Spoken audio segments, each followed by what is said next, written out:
بسم اللہ الرحمن الرحیم۔ السلام علیکم ناظرین۔ عورت کی تخلیق کے بارے میں کہا جاتا ہے کہ اللہ تعالیٰ نے آدم علیہ السلام کو اپنی حکمت کا اشارہ دیا کہ میں نے اس عورت کی تخلیق فرشتوں کی لائی ہوئی مٹی سے نہیں کی، بلکہ میں نے اسے تمہارے جسم کے حصے سے اس لیے نکالا تاکہ عورت کا تقدس اور پردہ قائم رہے، اور فرشتوں کو بھی خبر نہ ہو کہ زمین کی کس مٹی سے عورت کی تخلیق ہوئی ہے۔ یہ عورت کے تقدس کی حد ہے کہ فرشتوں سے بھی اس کی بناوٹ کا پردہ لازمی قرار دیا گیا، اور پہلی عورت اس مرد کی پسلی سے نکلی جس کی وہ منکوحہ کہلائی۔ اب بات آتی ہے پسلی کی کہ عورت پسلی سے ہی کیوں نکلی؟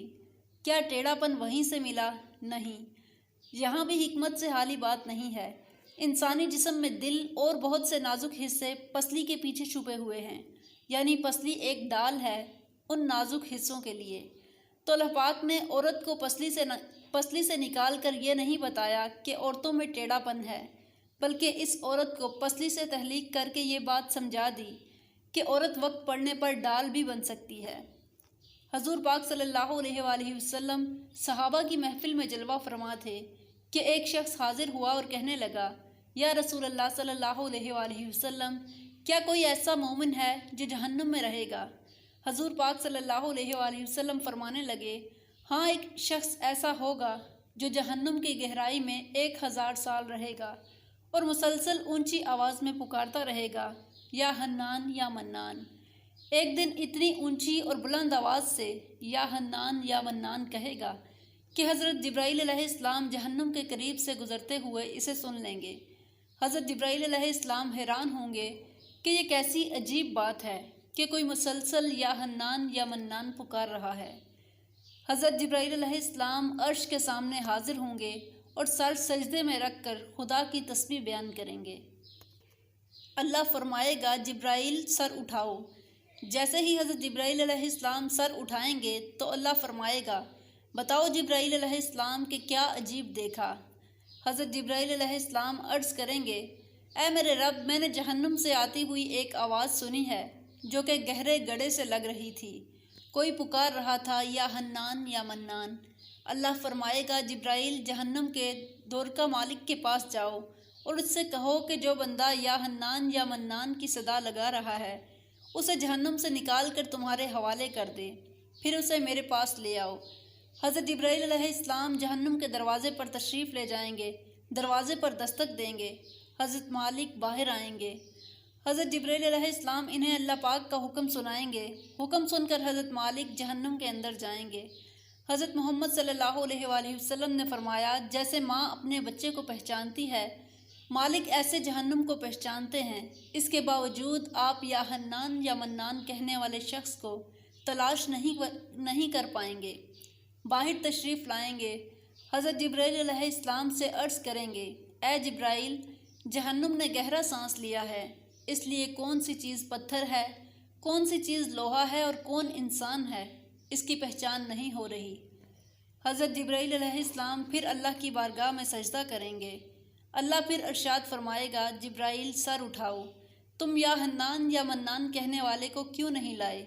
جبرائیل علیہ السلام عرض کریں گے، مولا، جہنم کے مالک نے بھی معذرت کر لی ہے، کہتے ہیں جہنم نے گہری سانس لی ہے، اس وجہ سے پتھر، لوہے اور انسان کے درمیان کوئی فرق نہیں بچا، تو یہ سب جل کر کوئلہ بن چکے ہیں، کسی چیز کی پہچان نہیں ہو رہی۔ اللہ فرمائے گا، جبرائیل، مالک سے کہو میرا بندہ جہنم کے فلاں کونے میں فلاں جگہ میں اس حالت میں پڑا ہوا ہے۔ حضرت جبرائیل علیہ السلام جہنم کے دروازے پر جائیں گے اور حضرت مالک کو یا حنان یا منان پکارنے والے کا پتہ بتائیں گے۔ حضرت مالک جہنم کے اندر جائیں گے اور دیکھیں گے ایک شخص ہے، اس کے پاؤں اس کی پیشانی کے ساتھ اور اس کے ہاتھ گردن کے ساتھ بندھے ہوئے ہیں، اور جہنم کے سانپ اور بچھو اس کے ساتھ لپٹے ہوئے ہیں۔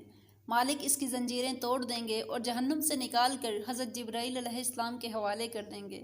جبرائیل علیہ السلام اسے اللہ تعالیٰ کے سامنے لے کر حاضر ہوں گے اور سجدے میں سر رکھیں گے۔ اللہ پاک فرمائے گا، جبرائیل سر اٹھاؤ۔ جبرائیل علیہ السلام سر اٹھائیں گے۔ اللہ پاک اس بندے سے فرمائے گا، اے بندے، کیا میں نے تیری بہترین تخلیق نہیں کی تھی؟ کیا میں نے تیری طرف رسول نہیں بھیجے تھے؟ کیا میرے رسولوں نے تمہیں میری کتاب نہیں سنائی تھی؟ کیا میرے رسولوں نے تمہیں نیکی کا حکم نہیں دیا تھا اور تجھے برائی سے منع نہیں کیا تھا؟ وہ بندہ ساری باتوں کو ماننے کا اقرار کرے گا، یا اللہ تو نے میری بہت اچھی تخلیق فرمائی، تیرے رسول بھی تشریف لائے اور انہوں نے تیرے احسان بھی سنائے۔ اللہ فرمائے گا پھر فلاں فلاں گناہ کیوں کیا؟ وہ عرض کرے گا یا اللہ میں نے اپنی جان پر ظلم کیا جس کی سزا میں مجھے جہنم میں ڈال دیا گیا۔ اللہ اس کے باوجود میری امید نہیں ٹوٹی، مجھے تیری رحمت کی امید تھی، میں یا حنان یا منان پکارتا رہا۔ مولا تو نے مجھے اپنے فضل سے جہنم سے نکالا ہے، یا اللہ مجھ پر رحم فرما۔ اللہ پاک فرمائے گا فرشتوں گواہ ہو جاؤ کہ میں نے اس پر رحم کیا اور اسے معاف کر دیا۔ دوستو، کیا ہم میں کوئی ایسا ہے جو کہہ سکے کہ میں اپنے ایمان کا حساب کر سکتا ہوں؟ اپنے اعمال میں نظر ڈالیں تو ہم یقین سے نہیں کہہ سکتے کہ ہمیں جہنم میں نہیں ڈالا جائے گا۔ ہزاروں سال کی عبادتیں بھی رد ہوتی دیکھی گئی ہیں۔ تو بس اللہ سے دعا کرتے ہیں کہ اللہ، ہم جانتے ہیں کہ اگر ہمارے ایمان کا صحیح حساب لیا گیا تو یقیناً ہم نہیں بچ پائیں گے۔ ہم بے حد گنہگار ہیں، لیکن اللہ ہم تیری رحمت کا سوال کرتے ہیں، ہم سے حساب اپنے عدل و انصاف پر نہ لینا، بلکہ ہم پر اپنی رحمت اور عطا کا سایہ رکھنا۔ اللہ پاک ہماری دعا قبول فرما۔ قیامت کے دن جب لوگوں کے اعمال کا حساب کتاب ہو رہا ہوگا اور کچھ لوگ ایسے ہوں گے جن کو اللہ تعالیٰ بغیر حساب کے جہنم میں بھیج دے گا۔ صحابہ کرام رضی اللہ تعالیٰ عنہ نے عرض کیا، یا رسول اللہ صلی اللہ علیہ وآلہ وسلم، وہ کون سے لوگ ہوں گے؟ نبی کریم صلی اللہ علیہ وآلہ وسلم نے فرمایا، ظالم حکمران، وہ تاجر جو جھوٹ بولتا ہے، وہ بوڑھا شخص جو تکبر اور زنا کرتا ہو۔ نبی کریم صلی اللہ علیہ وآلہ وسلم نے فرمایا، جس شخص میں یہ 3 عادات پائی جائیں گی وہ جاہل ہے، جو سننے سے پہلے ہی جواب دینا شروع کر دیتا ہے، بات کو سمجھنے سے پہلے ہی چلنا شروع کر دیتا ہے، علم نہ رکھنے کے باوجود فیصلے شروع کر دیتا ہے۔ اللہ پاک ہم سب کو نیک عمل کرنے کی توفیق عطا فرمائے، آمین۔ دوستو، امید ہے کہ یہ ویڈیو آپ کو اچھی لگی ہوگی۔ ویڈیو انفارمیٹیو لگی ہو تو ویڈیو کو لائک کریں اور چینل کو سبسکرائب کریں تاکہ مزید ایسے اسلامک واقعات کی ویڈیوز آپ تک بآسانی پہنچ سکیں۔